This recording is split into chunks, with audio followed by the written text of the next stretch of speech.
కేవలం బొగ్గు గన్ల కోసమే అంటూ వచ్చినటువంటి కథనాలపై సీరియస్ అయ్యారు డిప్యూటీ సీఎం భట్టి విక్రమార్క.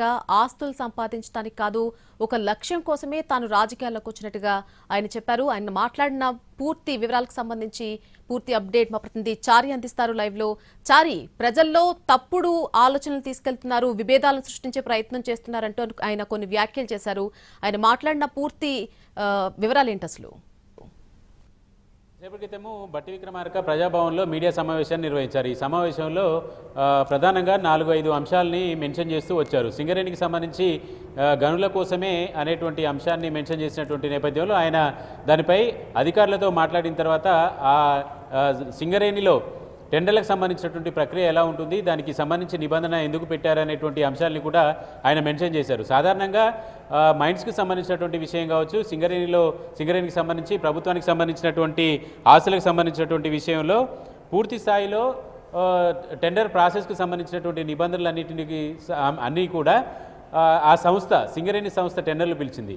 సింగరేణి సంస్థనే కాదు, ప్రభుత్వంలో ఉన్నటువంటి ఏ సంస్థకు సంబంధించినటువంటి టెండర్లు అయినా ఫీల్డ్ విజిటింగ్ అనేది మస్ట్గా మెన్షన్ చేసేటువంటి అవకాశం ఉంటుంది. ఎందుకంటే మైన్స్కి సంబంధించినటువంటి విషయంలో ఆ టెండర్లో పాల్గొనాలంటే ఆ టెండర్ తీసుకునేటువంటి దక్కించుకోవాలనుకుంటున్నటువంటి కంపెనీ ఆ వర్క్ ప్లేస్ని చూసుకొని ఆ గనిలో నుంచి బొగ్గు తీసడానికి అనుకూలమైనటువంటి వాతావరణం, అలాగే ఆ కంపెనీ పూర్తి స్థాయిలో ఫిట్గా ఉందా అనేటువంటి అంశాలన్నింటినీ కూడా చూడాల్సి ఉంటుంది. కాబట్టి సింగరేణి సంస్థ ఆ నిబంధనలు పెట్టింది తప్పితే ఎవరికో బెనిఫిట్ చేయడానికి కాదు అనేటువంటి విషయం మీద ఒక స్పష్టతనిచ్చారు.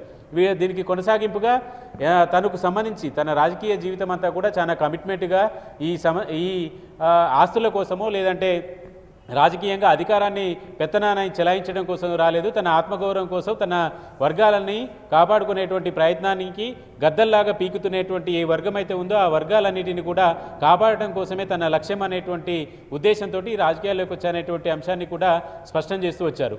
ఇక సింగరేణికి సంబంధించి టెండర్లకు సంబంధించినటువంటి ఎపిసోడ్ మీద కూడా ఆయన క్లారిటీ ఇచ్చారు. సింగరేణికి సంబంధించినటువంటి అధికారులతో ఈ టెండర్కి సంబంధించినటువంటి ప్రక్రియకు సంబంధించినటువంటి వివరాలన్నింటి మీద కూడా ఆయన చర్చించిన తర్వాత ఒకసారి ఇలాంటి అంశాలు తెర మీదికి వచ్చిన తర్వాత తాము పారదర్శకంగా ఉన్నామని చెప్పటమే కాదు, ఆ చెప్పినటువంటి మాటల్ని పనిలో కూడా చూపించాలనేటువంటి ఉద్దేశంతో ఇప్పటి వరకు పిలిచినటువంటి ఈ టెండర్కి సంబంధించినటువంటి ప్రక్రియను అంతా కూడా రద్దు చేయాలని ఆయన అధికారులకు సూచించినట్టు కూడా ఆయన స్పష్టం చేశారు. ఇక తనకు సంబంధించి తన మీద రాసినటువంటి అంశాలకు సంబంధించి అవగాహన లేకుండా రాశారనేటువంటి అంశాన్ని మెన్షన్ చేయడంతో పాటుగా ప్రభుత్వంలో క్యాబినెట్లో కూడా నాయకుల మధ్య, మంత్రుల మధ్య కొంత గ్యాప్ క్రియేట్ చేసేటువంటి పన్నాగం కూడా ఇందులో జరిగిందనేటువంటి అభిప్రాయాన్ని కూడా ఆయన వ్యక్తం చేశారు. ఎవరు ఎన్ని ప్రయత్నాలు చేసినప్పటికీ కూడా సీఎం రేవంత్ రెడ్డి కావచ్చు, డిప్యూటీ సీఎంగా తను, మంత్రులు అందరూ కూడా తెలంగాణ ప్రజల యొక్క ఆస్తులని, తెలంగాణ యొక్క వనరులని కాపాడటానికి మాత్రమే ప్రయత్నం చేస్తున్న తప్పితే ఇంతకు మించి ఆస్తుల్ని కూడగట్టుకొని ఆ వనరుల్ని అమ్ముకొని వాటిని ఆదాయంగా మలుచుకునేటువంటి ప్రయత్నం ఎప్పుడు కూడా భట్టి విక్రమార్క చేయబోడు అనేటువంటి అంశాన్ని కూడా ఆయన మెన్షన్ చేస్తూ వచ్చారు. ఈ సంబంధించినటువంటి టోటల్ ఎపిసోడ్లో ఎవరి బెనిఫిట్ కోసం చేశారనేటువంటి అంశాన్ని ఆ కథనంలో ఉటంకించినటువంటి నేపథ్యంలో మేము ఎవరికి బెనిఫిట్ చేయలేదనేటువంటి అంశాన్ని చెప్పడంతో పాటుగా ఎవరికి బెనిఫిట్ చేయడానికి ఆయన ఇంతమందిని ఇన్వాల్వ్ చేస్తూ ఈ కథనం రాశారు అనేటువంటి అంశాన్ని కూడా ఆయన ప్రస్తావిస్తూ వచ్చారు. వీటితో పాటుగా రాధాకృష్ణకి సంబంధించినటువంటి విషయంలో రాధాకృష్ణ నేను ఈ ఎపిసోడ్కి సంబంధించి తేల్చుకుంటాం, కానీ ప్రజలకు ఒక క్లారిటీ ఇవ్వాలి అనేటువంటి ఉద్దేశంతో ఈ విషయాల్ని స్పష్టం చేస్తున్నా. తనకు సంబంధించినంత వరకు, ప్రజలకు సంబంధించినటువంటి ఆస్తుల వరకు తెలంగాణ ప్రభుత్వ వనరులను కాపాడుకోవడం కోసం ఖచ్చితంగా గద్దల్లాగా తన్నుకొని పోవాలని కాసుకొని కూర్చున్నటువంటి వాళ్ళని అలాంటి ఆటలు సాగనివ్వననేటువంటి అంశాన్ని కూడా మెన్షన్ చేశారు.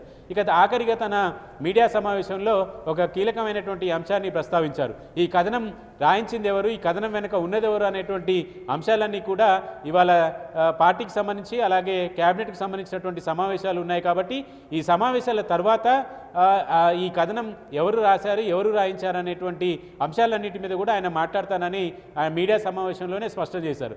ఈ విషయం చూస్తే ఈరోజు సాయంత్రం 5 గంటలకు మేడారంలో కేబినెట్ సమావేశం ఉంది. ఆ సమావేశంలో కూడా డిప్యూటీ సీఎం భట్టి విక్రమార్క ఈ అంశాన్ని మెన్షన్ చేసేటువంటి అవకాశం ఉంటుంది.